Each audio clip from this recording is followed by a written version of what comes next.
এবার খেলার খবরের দিকে নজর রাখতে হয়। 176.5 কিমি বেগে বল এবার স্ট্রাইকের। জানা গেছে ইতিহাসের দ্রুততম ডেলিভারিটাই কি এবার করলেন রোহিতকে অজি পেসার। কারণ ইতিমধ্যে একটি ভিডিও সোশ্যাল মিডিয়ায় ভাইরাল হয়েছে। ক্রিকেট ইতিহাসে যেন দ্রুততম বল এবার পার্থে রোহিত শর্মার বিরুদ্ধে বল করেছেন মিচেল স্টার্ক।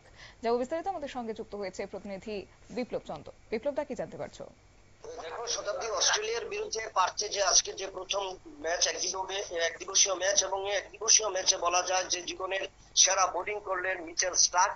176.5 কিলোমিটার প্রতি ঘন্টায় গতিতে তার বল ছিল, যে বলটা করেছিলেন। এবং আজকেরই প্রথমে টসে জয়লাভ করে যখন অস্ট্রেলিয়া ব্যাট করতে নামে, এবং সেই বল করতে গিয়ে কিন্তু মিচেল স্টার্ক নতুন ইতিহাস তৈরি করলেন।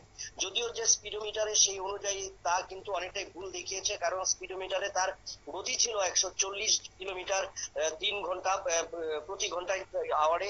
এবং সেই জায়গায় দাঁড়িয়ে কিন্তু বর্তমানে যে 1997 সালে শোয়েব আখতারের যে 161.3 কিলোমিটার প্রতি ঘন্টায় যে জোর বল, সেটা কিন্তু এখন পর্যন্ত বিশ্ব রেকর্ড। তবে স্পিডোমিটারের কারণে প্রথম কিন্তু মিচেল স্টার্ককে দেখানো হয়েছিল যে 176.5 কিলোমিটার প্রতি ঘন্টায় দ্রুত গতিতে বল করে কিন্তু পরিসংখ্যানে বা বিশ্বের সর্বোচ্চ দ্রুততম বোলার হিসেবে এসেছিলেন। কিন্তু সেই জায়গাটা কিন্তু ভুল প্রমাণিত হলো, এবং যদিও সেটা কাকতালীয় ভাবে কিন্তু বল করার প্রায় 4 ঘন্টা পরে সেই তথ্য কিন্তু জানিয়েছে ক্রিকেট বোর্ড। শতাব্দী, ধন্যবাদ।